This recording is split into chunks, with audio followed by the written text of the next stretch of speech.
Hello everyone, my name is Yi Chen, a Georgia Tech PhD student working in the Intelligent Vision and Automation Lab. Today I'm going to present our work, a joint network for grasp detection conditioned on natural language commands. This work is done in collaboration with Ruinian Xu, Yunzhi Lin, and our advisor, the Dr. Patricio Villa. It is always desirable to teach a robot to interpret natural languages because it allows humans to communicate with the robot by verbally describing their expectations. In this work, we wish to introduce such ability into the manipulator for the robotic grasping task so that human can control the robot by directly telling it what to grasp.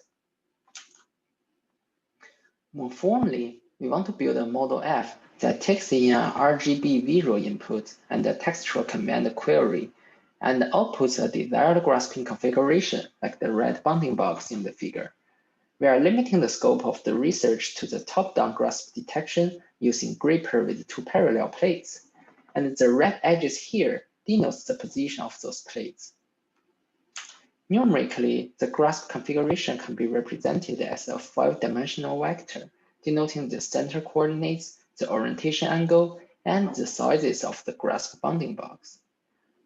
Note that we are considering the overlapping multi-object setting, which, as I will show later, is more challenging and can incur errors for the baseline model. There are researches that tries to use neural networks to jointly interpret both visual and textual inputs. More specifically, the natural language object retrieval research aimed to find the object in the image that was referred to by the textual description. However, those works only focus on finding the target, with no regard for how to grasp that target. And of course, a naive solution to that is to leverage the recent advance in the neural network-based grasp detection research and approach the problem using a hierarchical pipeline, in which we first retrieve the target, detect the grasp, and then choose the desirable grasp using a suitable heuristic. We refer to this as the cascaded baseline. And in practice, we build such a baseline in which the grasp is selected by minimizing the center-to-center distance. The assumption is that the distance can reflect the association. However, we observed that the baseline is subject to errors. The first type of error is the inaccurate retrieval localization, which can misguide the grasp selection. And the second is that the assumption behind our heuristic is vulnerable against interfering objects, especially when they overlap with the real target. Due to the observations, we want to use the more robust semantic meaning to select the grasp, instead of using any heuristics that has to rely on assumptions. So we approach the problem by directly ground the verbal description into the grasps. We first use a ResNet and a region proposal network to process the visual input and propose a set of possible grasps and their vector representations. Then we process the command input using the long short-term memory networks to extract the textual feature of the same dimension. This type of network is broadly used to process sequential data like the text. Finally, we use both features to determine the grasp configurations. We first use only the visual feature to regress the location of the unoriented grasp bounding box, with the assumption that the location of a grasp is independent of the command input. The suitability as well as the orientation of the grasp is determined using another classification head, which takes in the joint visual and textual representation. That vector representation is obtained by multiply the visual and textual features element-wise. I will give more details about that head later. The network is trained end-to-end using the standard L2 regression laws and the cross-entropy classification laws. Now for the classification head, the category space is comprised of 3 parts. The first 2 parts are the discrete orientation classes for graspable regions, and a background class for the non-graspable regions. We employ 19 orientation classes following our previous work that are evenly distributed from 0 to 180 degrees. And then to determine the suitability for command, we add another garbage class, the not target class. This class is for feasible grasps for objects other than the referred target. For example, in the figure, the target is the remote controller.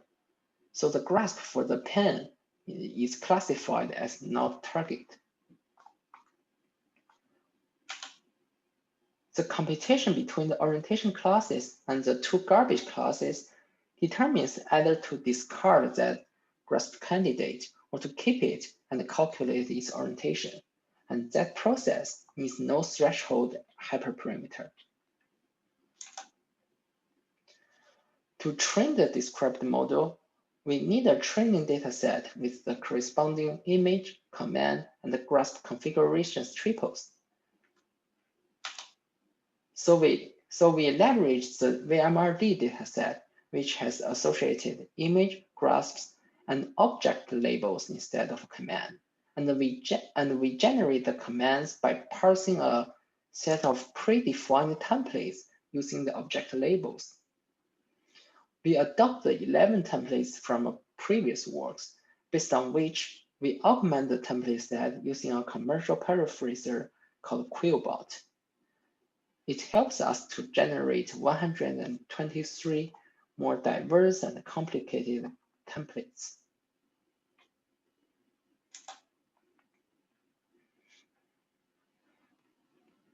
We then evaluate the proposed method on the VMRD test set. Here are some example results.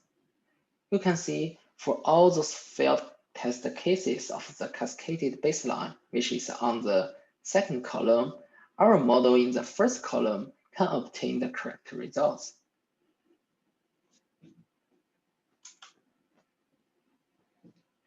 Here shows the quantitative comparison. The baselines are color-coded red, and our methods are green. We try to further constrain the outcomes of our model by removing the detections failing out of the object retrieval bounding box. The metrics we used are the recall at K and the precision at K. As you can see, our methods outperform both baselines by a large margin under both criteria.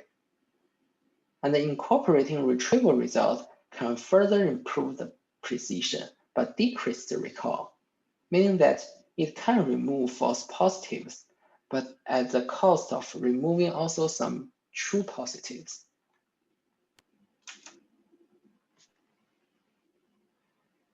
We also conduct physical experiments to evaluate the model in practice. Here shows the setting and some results of our unseen multi-objects experiment, in which we put some real objects on the table with overlaps and command the robot grasp one of them via textual input. Note that all objects are naturally unseen from training, since we train the network using a public dataset.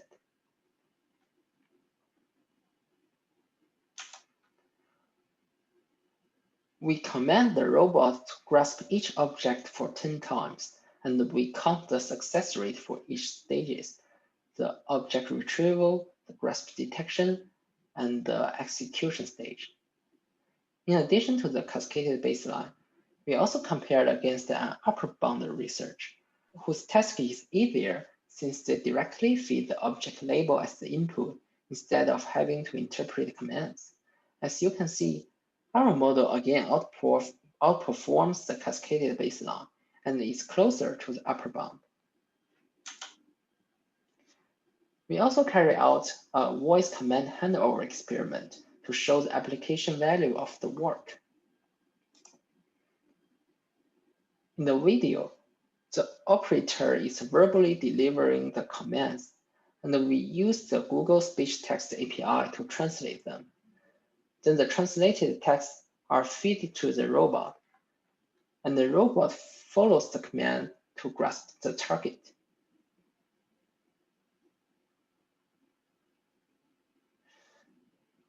Translating the speech turns out to add up the difficulties since the translation is not always accurate. You can see in the table that despite the limitation on the voice translation accuracy, our method can still maintain a decent success rate for the grasp detection and execution stage.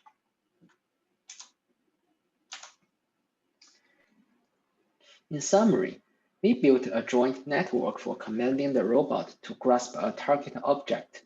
We generate the data to train it, and we conduct perception-only evaluation and physical experiments to justify it. For future work, we can teach the robot about more complex commands, like the commands specifying the position, or the abstract object property like the color or shape, or about where to grasp. Thanks for listening.